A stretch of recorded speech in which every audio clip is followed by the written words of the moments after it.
Eleanor Vance smoothed the lapel of her impeccably tailored jacket. At 72, she was the matriarch of the Vance Hotel Group, a collection of prestigious hotels renowned for their elegance and service. For 50 years, the company had been her life's work, built on a foundation of excellence and a deep-seated belief that every person, from the CEO to the newest housekeeper, played a vital role.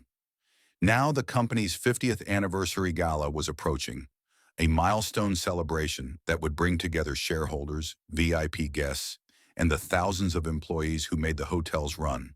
But this year, the gala held a particular significance for Eleanor. Her longtime chief operating officer was retiring, and she needed to select a successor. This wasn't just a matter of appointing someone with a strong resume. It was about finding a leader who embodied the soul of the company, someone with integrity, empathy, and a genuine respect for others.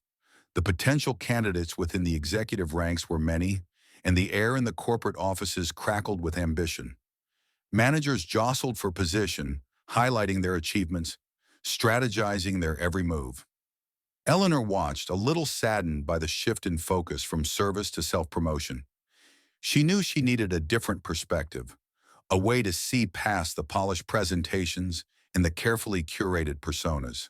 True character, she believed, revealed itself not under scrutiny, but in the quiet, unobserved moments, in how people treated those they perceived as having less power or influence. With absolute discretion, Eleanor reached out to a consultant recommended by a trusted colleague, a Ms. Isabel Rusi, known for her unique approach to organizational assessment.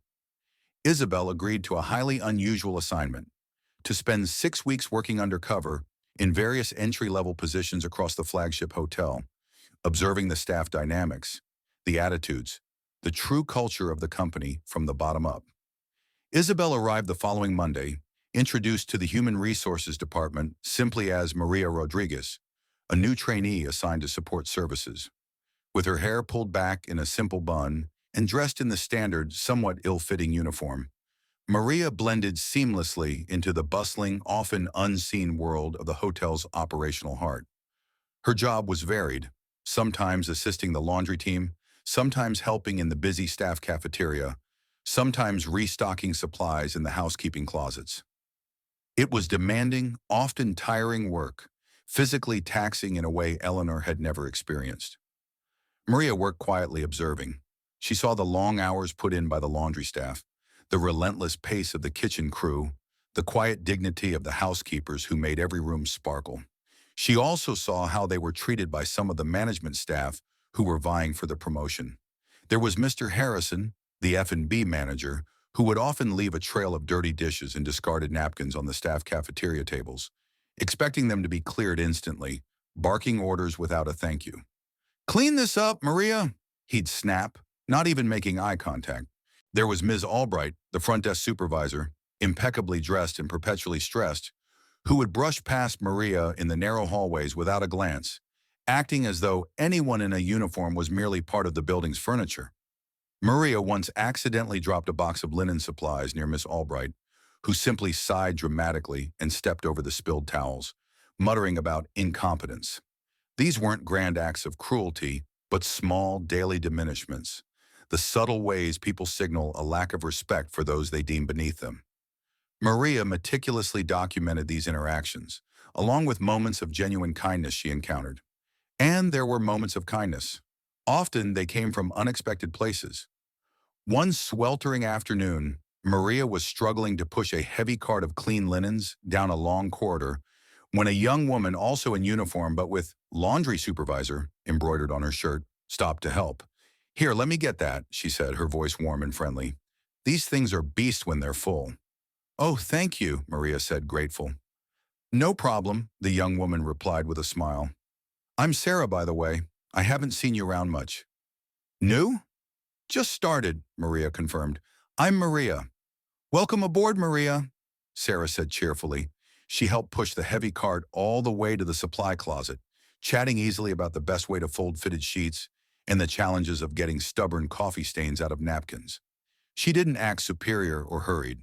She treated Maria as a fellow human being, a colleague worthy of a moment of her time and a helping hand.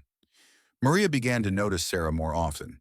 She was the one who always stacked her dirty dishes neatly in the staff cafeteria, the one who offered a tired colleague a sip from her water bottle, the one who patiently explained the complex laundry sorting system to a confused new hire, even though it wasn't her direct responsibility. Sarah didn't seem motivated by ambition. Her actions stemmed from an innate decency, a quiet respect for everyone around her, and a simple commitment to doing her job well.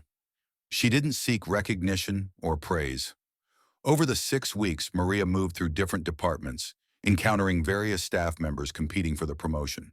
She saw their public performance, the extra hours, the flattering remarks to superiors, the impressive reports, and she saw their private behavior, the impatience with junior staff, the gossip, the casual disregard for those in service roles.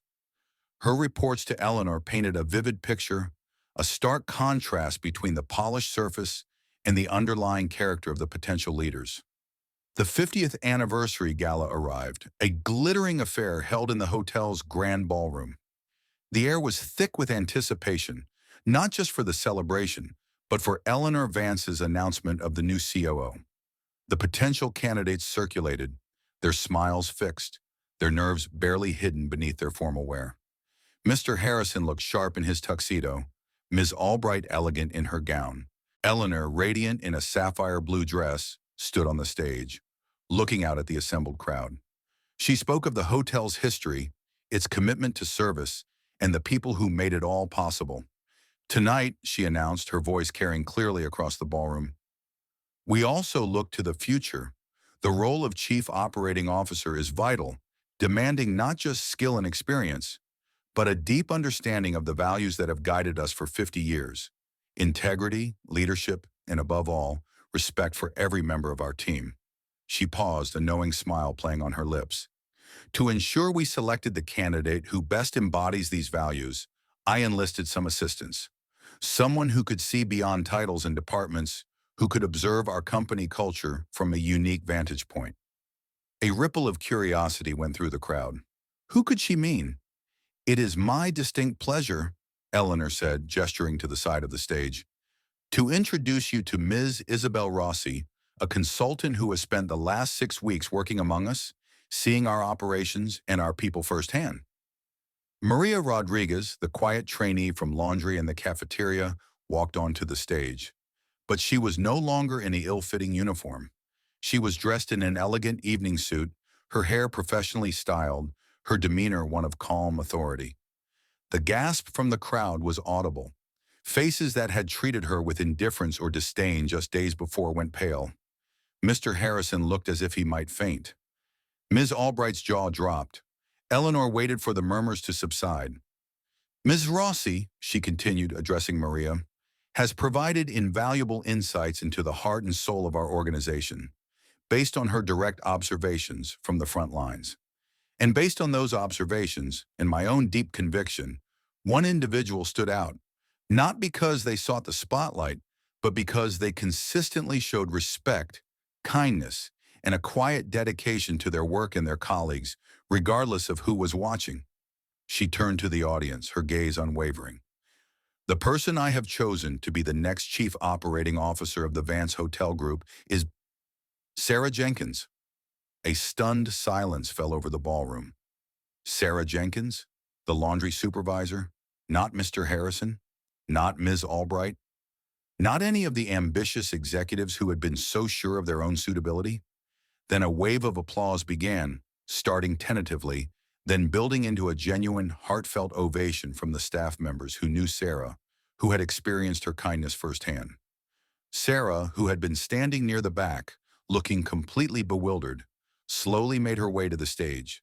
She was dressed simply, overwhelmed by the sudden attention. Eleanor embraced her warmly. Sarah, she said, her voice full of pride, your reports, Maria's reports, they highlighted your quiet leadership, your integrity, your unwavering respect for others. That is the foundation of true excellence. Sarah, tearful and trembling, faced the crowd. I just tried to do my job, she whispered into the microphone, her humility evident, and treat everyone like I'd want to be treated. Eleanor smiled, her eyes shining. And that, Sarah, she said, addressing not just Sarah, but everyone in the room, is the most important qualification of all. The gala continued, but the atmosphere had fundamentally changed. The shock and embarrassment of some gave way to grudging respect, and for many, genuine admiration for Sarah in the wisdom of Eleanor Vance. The lesson was clear. Character matters. How you treat the least among you reflects who you truly are. In the following weeks, Sarah Jenkins stepped into her new role, bringing her quiet strength and compassionate leadership to the executive level. The culture of the Vance Hotel Group began to shift. The staff cafeteria became a more respectful place. The hallways were traversed with more courteous nods and smiles. Mr. Harrison and Miss Albright, humbled by the experience, began to reevaluate their own approaches, realizing that true influence came not from authority alone, but from earning the respect of others. Eleanor Vance watched these changes with deep satisfaction. She had found her leader, not among the ambitious few at the top, but among the dedicated many who kept the heart of the hotel beating. Sarah, the quiet supervisor who believed in simple kindness, was the perfect choice. The 50th anniversary had marked not just a milestone of time, but a renewal of the company's core values, a testament to the enduring power of humility, integrity, and the quiet dignity of work and service.